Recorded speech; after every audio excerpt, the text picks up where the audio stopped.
Welcome to our channel. It's a pleasure to have you here. This space was created to share incredible content, valuable tips, and lots of inspiration. Our goal is to bring information, entertainment, and a little bit of what we love directly to you. So, subscribe, activate the bell, and come be part of this community. Like, comment, and share. Your participation is essential for us to grow together. Let's go? The journey starts now. Joshua 2. Rahab and the spies. Then Joshua son of Nun secretly sent 2 spies from Shittim. "Go look over the land," he said, "especially Jericho." So they went and entered the house of a prostitute named Rahab and stayed there. The king of Jericho was told, "Look, some of the Israelites have come here tonight to spy out the land."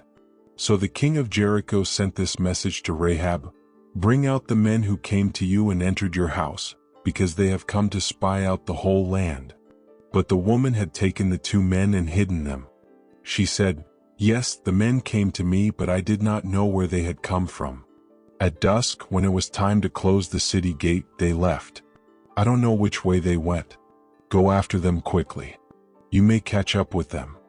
But she had taken them up to the roof and hidden them under the stalks of flax she had laid out on the roof.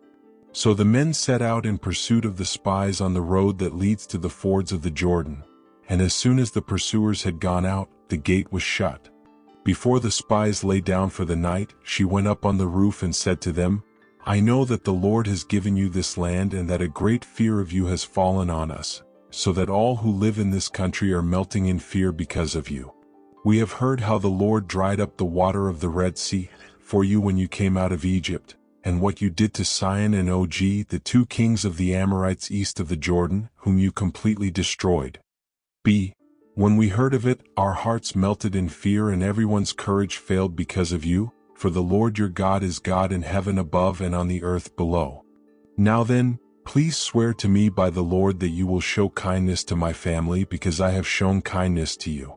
Give me a sure sign that you will spare the lives of my father and mother, my brothers and sisters, and all who belong to them, and that you will save us from death."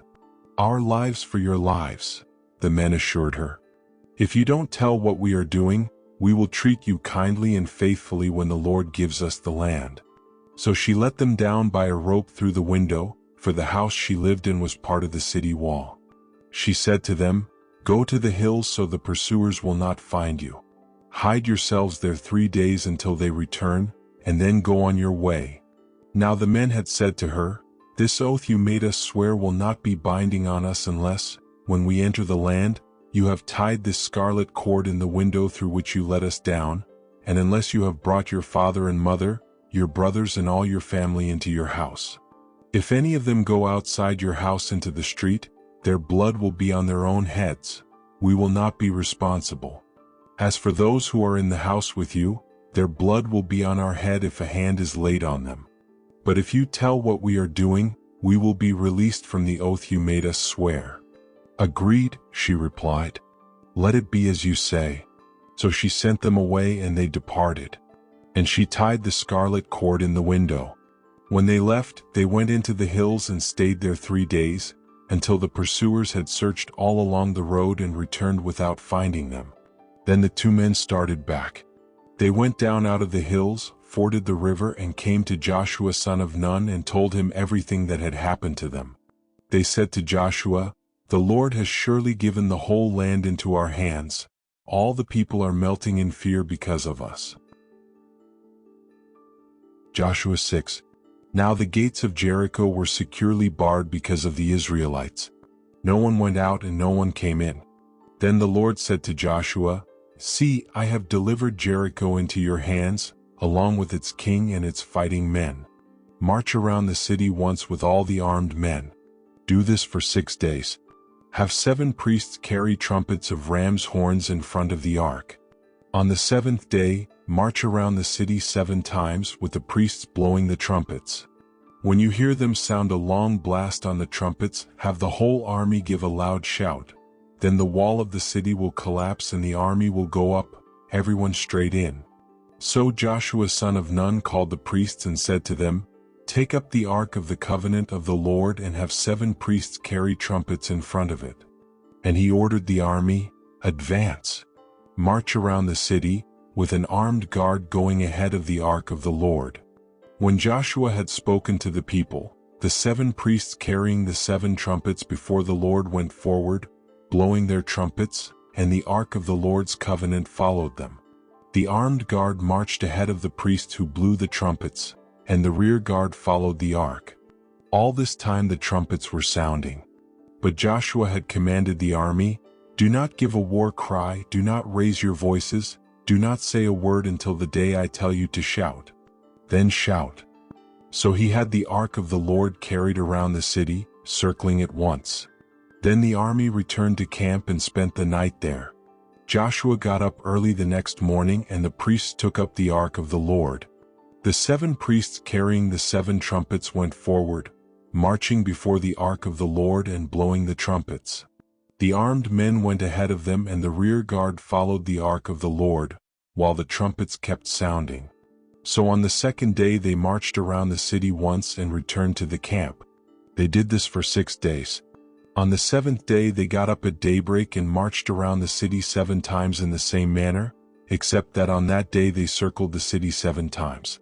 The 7th time around, when the priests sounded the trumpet blast, Joshua commanded the army, "Shout! For the Lord has given you the city. The city and all that is in it are to be devoted to the Lord. Only Rahab the prostitute and all who are with her in her house shall be spared, because she hid the spies we sent.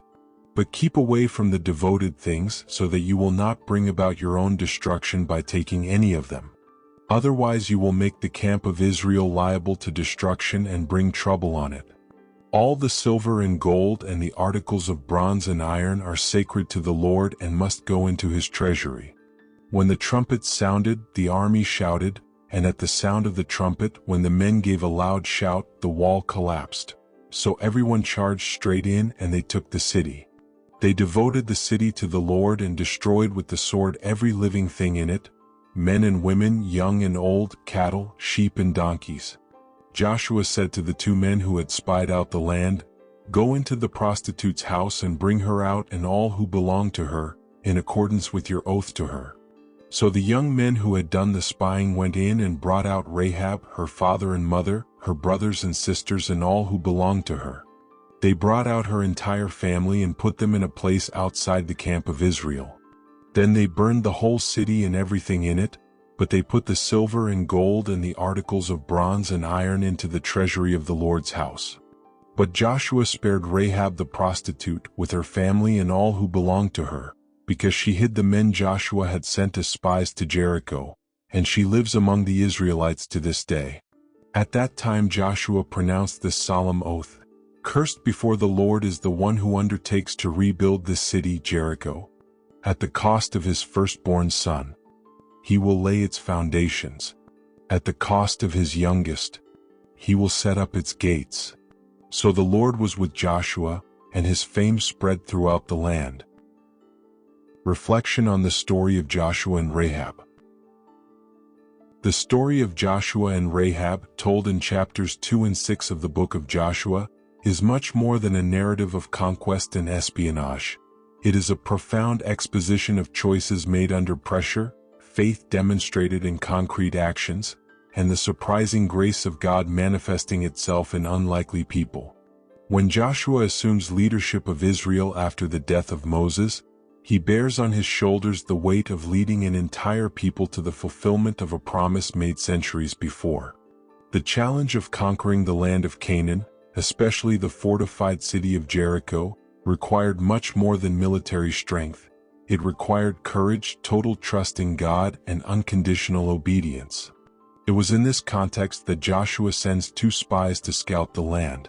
It was a risky mission in enemy territory, at a time when a wrong choice meant immediate death. Yet even in the face of fear and the unknown, Joshua's decision reflects a leader who acts with responsibility, strategy, and faith. Upon arriving in Jericho, the spies entered the home of a woman named Rahab, who was a prostitute. At first glance, this choice may seem controversial, But what unfolds is one of the most beautiful displays of courage and spiritual discernment in Scripture. Rahab, a woman marginalized by society and the religious standards of the time, realizes something that no one in her city can see. The God of Israel is the true God who reigns over heaven and earth.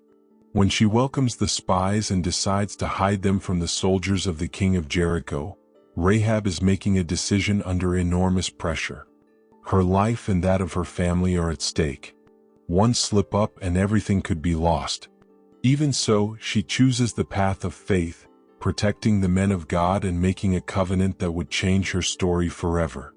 Her choice was made not out of convenience but out of conviction. She had heard about the wonders that the Lord had done, and she decided to believe, trust, and act in accordance with that faith. It is remarkable how Rahab's courage is intertwined with her spiritual sensitivity. When the spies come to her for help, she not only protects them, but also makes a confession that demonstrates the depth of her understanding. The Lord your God, He is God in heaven above and on the earth beneath. In a hostile environment, with no guarantee that the Israelites would spare her in the future, she throws herself into the hands of a God she only knew from hearsay. This is genuine faith, trusting in God even without seeing Him, even without understanding everything, even in the midst of chaos. Rahab does not simply make a plea for salvation. She enters into the covenant, hanging the scarlet cord in her window, a sign of obedience and hope. This cord, simple in appearance, represented the difference between life and death, between judgment and mercy. She followed the spies' instructions exactly, without questioning, without altering, without trying to do it her own way. It was her faithfulness to the instruction that ensured her preservation. Meanwhile, outside, Joshua leads the people with a kind of obedience that defies human logic. God commands the people to march around the city once a day for 6 days, and on the 7th day 7 times in silence until the great shout. There were no catapults, no direct attacks, no traditional confrontations. It was a divine command that demanded complete submission. Faithfully obeying even without understanding was the test of faith for Joshua and the entire nation. How could he explain to thousands of soldiers that their victory would come from walking around walls with trumpets blaring? But Joshua knew that victory was never about the strength of the human arm, but about faithfulness to the Word of God. Each lap was an act of faith.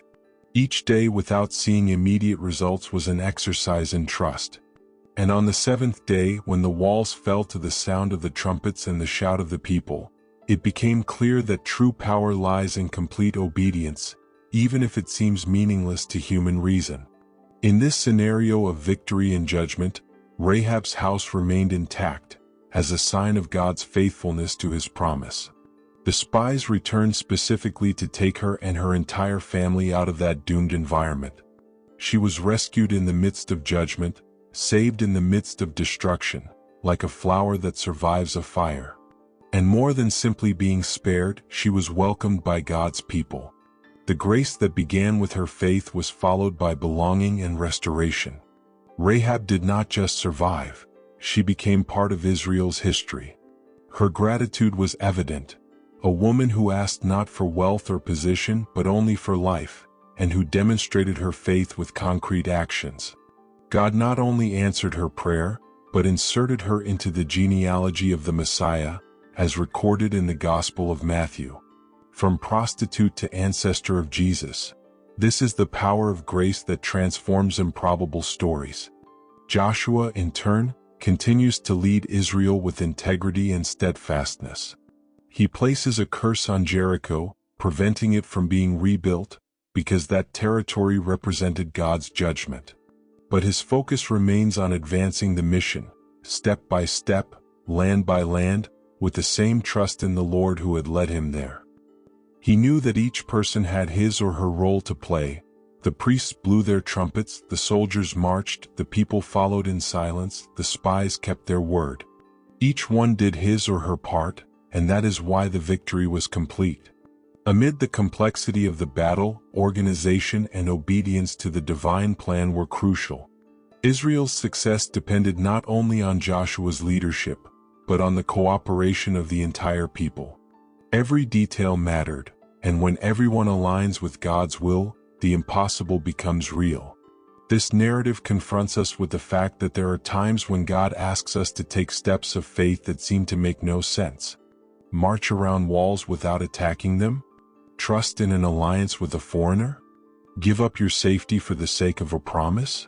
All of these acts, both by Joshua and Rahab, were marked by courage, faith, and obedience. They teach us that in times of uncertainty, we need to trust God's word more than visible evidence. It is easy to obey when you understand everything. It is difficult to follow when you are in the dark, waiting for the light.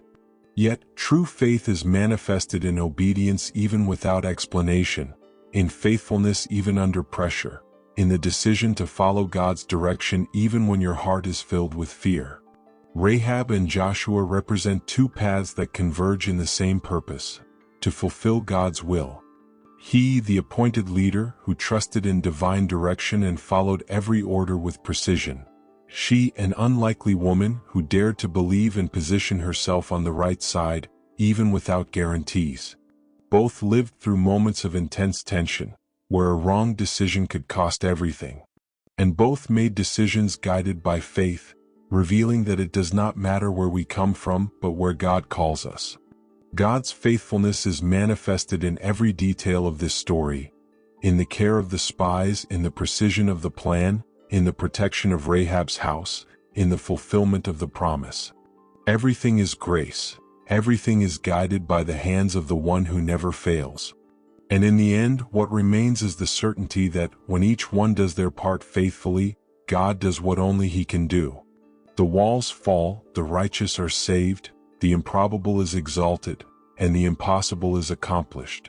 Joshua continues as a victorious leader, Rahab begins to live among God's people, and history continues to culminate in Jesus Christ, a direct descendant of this courageous woman. There is no limit to what God can do with a believing heart. This is the central message of this narrative, that obedience paves the way for miracles, that grace reaches those who decide to believe and act, and that, through faith, God transforms the destiny of individuals and nations. If this story spoke to you, if at any point in the video you felt your heart warmed, touched by the presence of God, I want to invite you to leave a like. Not only to support the channel, but to say, "Lord, I received this word." And tell me in the comments what touched you the most. Which part of the story of Rahab or Joshua spoke to you the most? I love reading about what God is doing in each person's life. And perhaps your testimony, your experience, can encourage someone else who is going through a difficult time. If you remembered someone while watching, don't put it off. Send this video to that person. It could be a friend, a family member, someone you love, or even someone you know needs to hear about faith, trust, starting over, and God's care. There are people who just need a word like this to believe again. And perhaps God will use you to bring exactly that. And if you want to continue walking with me here, listening to more stories that inspire, heal, and strengthen faith, subscribe to the channel and activate the bell. That way, every time a new video comes out, you will be notified and we will continue on this journey together. I'm very happy to have you here.